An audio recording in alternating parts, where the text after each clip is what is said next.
Good morning and welcome to the press conference on the report on the 2019-2020 Commission reports on Turkey. Just a short reminder before we start, this press conference is being held after the results on the amendments have been announced this morning and the final text of the resolution is clear. But due to COVID-19, we have a special voting regime in place, so MEPs have not yet finished voting on the resolution as a whole. The final result will be announced tonight at 7 p.m. After that, we will issue a press release. It is my pleasure to welcome the European Parliament Standing Rapporteur for Turkey, Mr. Nacho Sanchez Amor. He will first brief you on his report and will then answer your questions. So let me give the floor to our rapporteur, Mr. Sanchez Amor. Thank you. Gracias. Yes, thank you. Good morning. Thank you for organizing this press conference. Well, sometimes with my colleagues, I kind of feel sorry for myself for having taken on board the Turkey dossier. It's not an easy one. But I think that the excellent work that we've done, working together with the shadow rapporteurs, has led to, I hope, a document that will be supported by the groups this afternoon in the voting. It's important. For indeed, this is undoubtedly the most critical reports ever produced on Turkey from the Parliament, not just because the atmosphere in the Parliament is particularly harsh. We can see that in the amendments. But because we're trying here to describe the relationship with Turkey between the EU and Turkey over the last years, and this has been a tough period. It is formally an accession candidate country, and that means that you're supposed to slowly but surely align yourself, your country, with the policies of the Union. And you have to take on board the interests, the values of the Union. And what we've seen with Turkey, unfortunately, has been that things have been getting worse through the past years. So that has led to the thoughts put down in this report. And that's why this report indeed is so critical, as was presented in the plenary. So we have political messages. I won't give out too many here now, but we need to get a political message across to the government of Turkey. If the government of Turkey wants to return to trust, it needs to drop the anti-European rhetoric. It's only for domestic purposes. We understand that. But what's more, Turkey needs, if it wants to be a candidate to accession, it needs to move down the path of democratic reform, which Turkey has abandoned a number of years back. Now, early in the days of the candidacy of Turkey to the EU, well, progress was made. But unfortunately, there is no political will detected on the Turkish side. And that has led us to this standstill state of the candidacy process. We've mentioned the possibility even of sanctions in the last months of last year. And there was an offer at that point in time, which wasn't particularly concrete. And then the elite Turkish leaders had to rethink what they wanted in the future. But we really want not just speeches from the Turkish leaders. We need acts. We need concrete acts that reflect political will, because really pretty much the words that would indicate that there is a willingness, plans on human rights and whatnot and reforms, well, we read the papers but we see nothing actually. And if you look at the actual situation in Turkey, if you look at what is happening with the prosecutions, we see the undermining of the democratic values in Turkey. That is something that precedes the attempted coup d'etat. We see now that if there's any criticism whatsoever in Turkey, the state apparatus tolerates it not. And we see that in the courts, the situation is deteriorating. This certainly does not reflect anything that might indicate that they are on a path to try and reconcile with the EU. So over these years, and with the rhetoric, this flies in the face of the voice of the Turkish people, which has expressed a pro-European stance. And we're not, at this point, going to put really the questions of the rule of law, the human rights, respect, at the heart of our relations. We've seen what's happened with the NGOs. We've seen that we have a positive agenda forward to Turkey. Sometimes we haven't put the human rights in their proper place. That's been a mistake in the eyes of the European Parliament. Now, there's a third message we do want to get across to the Commission, to the Council in particular, but especially the Council. You can't just follow one political approach to Turkey. You can't just have a positive tone in one institution, and then in others, in the Parliament, there's discussion of ending the customs union with Turkey. We have not yet learned how to speak with one voice. Now, the Council's dealings with Turkey would seem to be that they're dealing with a third country, and just a third country, but we need to see that it is also a country which has applied for accession. So we have to be all on the same page here in the European Parliament and elsewhere. So any offer that comes forward with Turkey has to have very strong conditionality, focusing on the need for improvements in the area of human rights. And that is should be the basis of moving forward with the new customs union. And this customs union, again, has to be only on the condition that there's an improvement of human rights. And if we can get an agreement that coming 2 or 3 years, well, it's going to come then to Parliament. And Parliament has already said what it wants to have in that document. So if the negotiations for the customs union don't lead to democratic reforms, this Parliament is not going to approve that agreement. And I think the Council needs to understand that from the outset. So, again, that needs to be kept in mind, because there won't be approval for a new agreement with Turkey if there's no progress in the area of human rights and rule of law. And then finally, what I said before and what I've repeated today, our door is open here at the Parliament. We've had comments from some that think that the accession process should be declared null and void, but we have always kept the door at least ajar to Turkey. We don't let ourselves be convinced by those who are calling for us to abandon any attempt to proceed with Turkey's candidacy. So we want to encourage them to reform. And in this report, we state clearly that we want the best possible relations with a country which is a neighbor and an ally.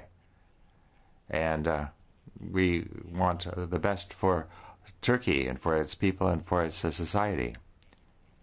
It's much closer to Europe than it has been in the past. And there are, of course, reasons to build upon that. So that's the political message that the Parliament wants to get across here to the Turkish government, to the Turkish people and society. And now I'd be more than happy to take any questions that you might want to put to me. Thank you, Mr. Sanchez-Amor. And we can start taking questions now. If you have a question, please press the raise hand button and we will open your microphone when it is your turn. Just don't forget to press the speak button. So we will start with Sara Maria. Yes, we can. You can ask your question.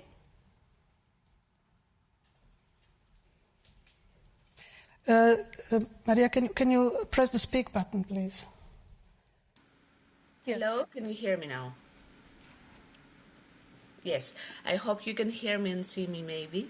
I'm Maria Psara with Open TV from Greece. I have two questions, if I may. The first, you said that the door for Europe to Turkey should be and remain open. But yesterday your colleagues from EPP said that they would want to close this door. So I would like to ask you, if the Europe lets the door open. How confident are you that Turkey will approach the EU values, and how would you press the Turkish government? As you said, Turkey is not its government, but its people as well. How would you press the government to reform as you propose? And the second question is, you said as well that the Council and the European Parliament and the Commission, but mainly the Council and the Parliament, have two different voices when it comes to Turkey.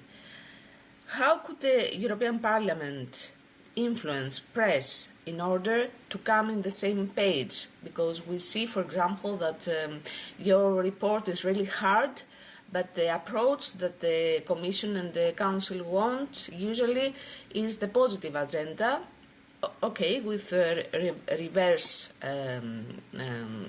terms, but still a positive agenda. Thank you. Gracias. Yes, thank you. Well, it's true that there are two approaches here, two voices. And some have said that we've got to end the negotiations with Turkey. But that has been rejected. So the Parliament is very critical of the relationship with Turkey, yet it has said that it does want to keep the door open. That has come out very clearly from the proposals on the table and the reaction to those calls to end negotiations. That's always been a point of view of the extreme right. It was taken on board by a few colleagues at points in time from the EPP, but they've never tabled an amendment to that effect. And they've rejected the calls coming from the IND group calling for just that. Even if a few colleagues have said other things, that's not the main view of the Parliament. Well, our hopes? Well, one thing I criticize, but I hear quite often, sometimes in the press in Turkey, is this perverse idea that Turkey is not getting sufficient incentives. Incentives to be a democracy. I mean, do you have to give incentives from the outside so the society decides to become a mature democracy? I think that Turkey abandoned this path down to become a mature democracy, but that's up to the intellectuals, to the institutions in Turkey. Now, I'm from Spain, and I have some background on these matters. We lived through a dictatorship, and we went to democracy. We didn't need incentives. We wanted to be a democracy, and we had to overcome difficulties to get there. So really, Turkey can't wait for incentives to become a democracy. They can expect democracies as part of an accession process where they've already become a democracy via reforms. For example, when Turkey states that Europe is not meeting its obligations in light of the 2016 refugee agreement, well, you've got to recall to Turkey, you've got to remind them, at least to some who have this idea, well, you've got 6 or 7 measures that Turkey has endorsed. For example, its anti-tourist approach and its data protection. But it hasn't actually tried to implement those reforms. So we are doing our part, but quite often we see that the political will in Turkey there is no political will to move forward with reforms. Now, I would hope that would change.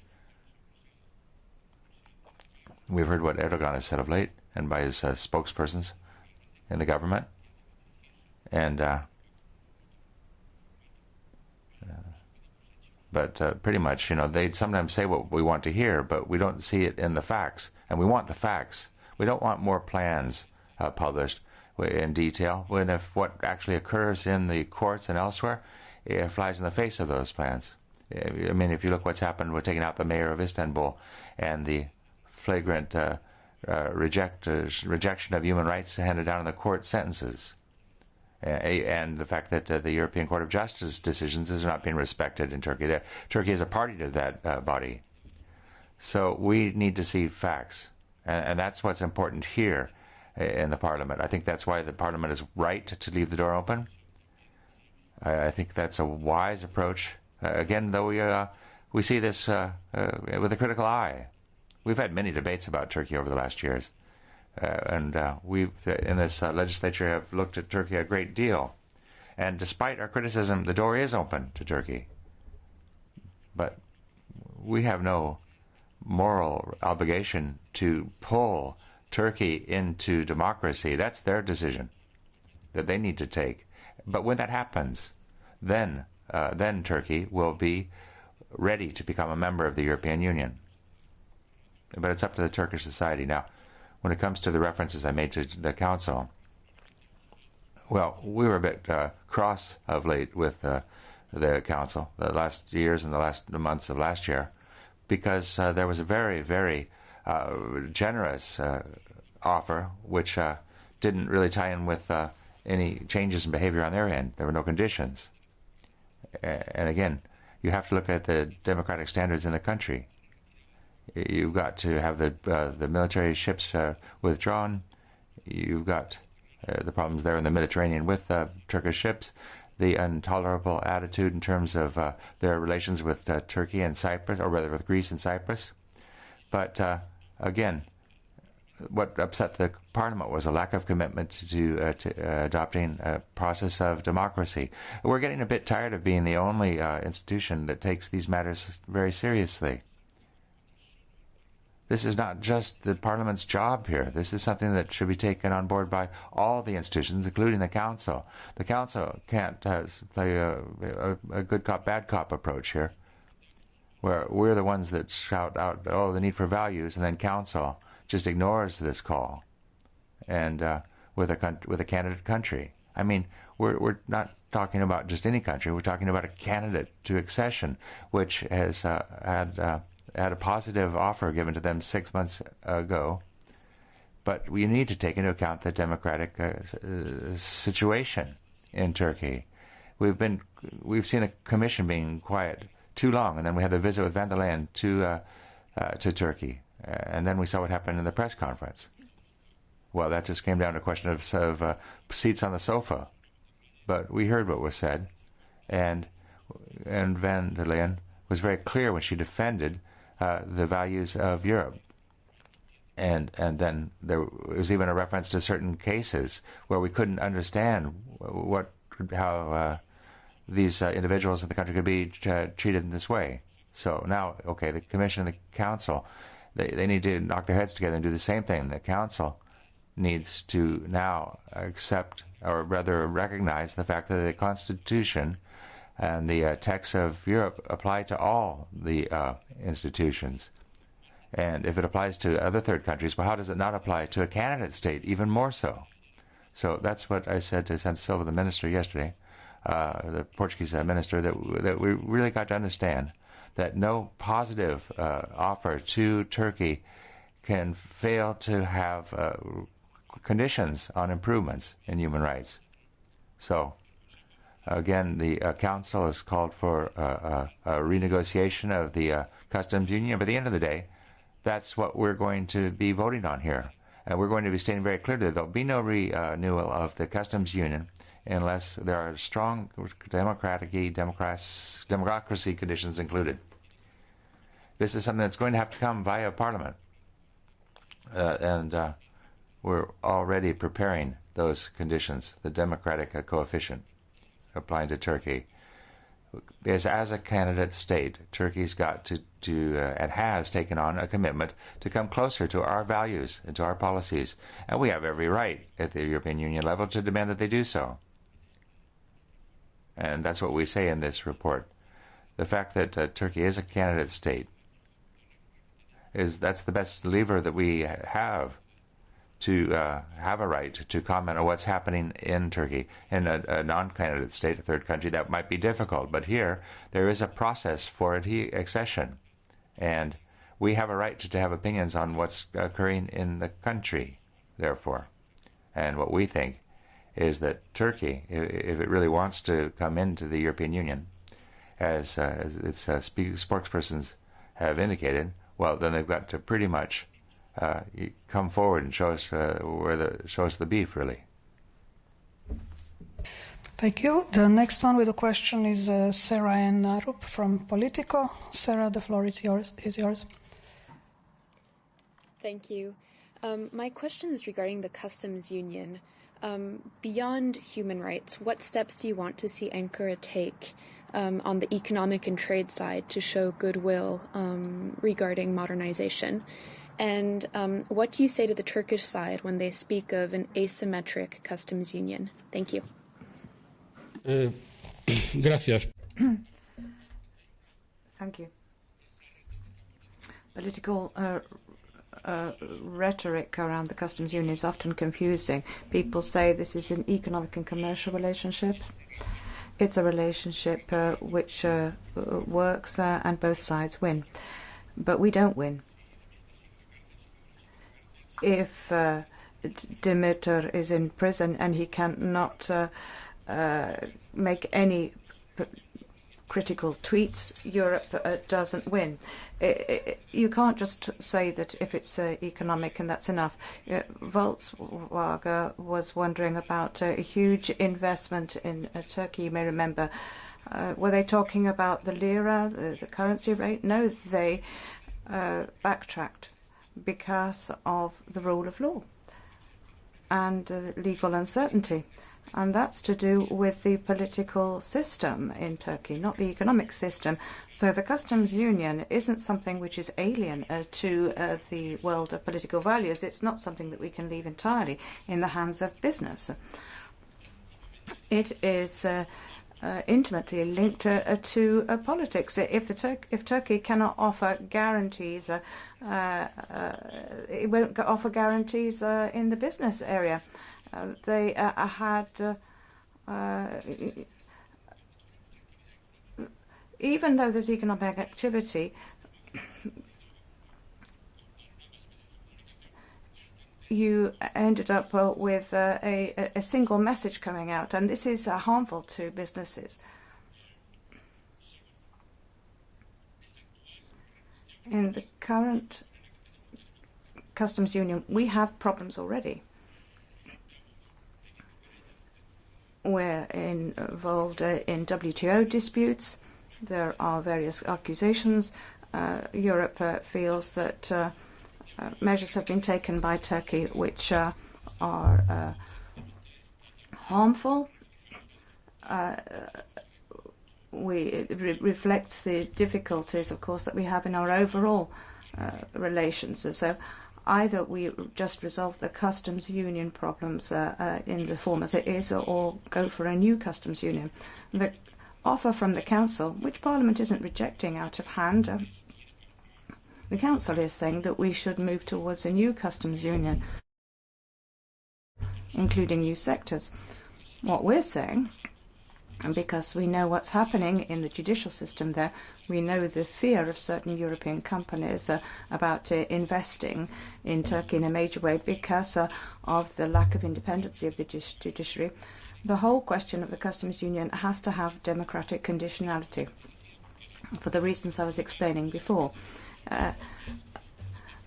Legal certainty assists investment in the country, and also because of the accession process. There's always been the reform leverage for accession in all countries. So sometimes it slowed things down. We had the Balkans recently, and also the Eastern neighborhood policies. But Turkey has decided that the relationship with the EU should be a dense and a complex relationship, and the customs union reflects that. The accession process is not leading to reforms. The treaties have obliged us to call for democratic reform. You can't be a candidate country which does not comply with its obligations which arise from the accession process, and at the same time ask for customs union perks. we cannot give a preferential agreement to a country if it's not complying with its democratic obligations. It's as simple as that. And that is what the Parliament has been asking the Council to do. This dossier will end up in this Parliament. We cannot be clearer. Ministers, Council. If we open customs union negotiations, we have to include a democratic conditionality so that we end up democratic reforms and guarantees for the civil society, for political parties, for the activists. They're desperate to see, they would be desperate if they see that the President of Turkey has received an agenda with no democratic conditionality in it. We will never back off its agenda promoting democratic values, particularly for a candidate country, and the Council should be very aware of the fact that the dossier will end up here. And we will do everything we can to make the Turks understand that in this file, in parallel with what we're doing, we have to insert democratic conditionality. So let us check if we have any more questions. Just to remind you, if you have a question, you need to press raise hand button. No, I think we are also running out of time slowly. So this brings us to the end of the... Oh, no, there is one more. It's Maria again, Maria Psaura. Since I don't take the question from any colleague of mine, should I ask you if you have received any invitation to visit Turkey soon, or if you could give us a readout from your meeting with the Turkish representatives that were in Brussels recently, because we don't really know what was discussed. Thank you. Gracias.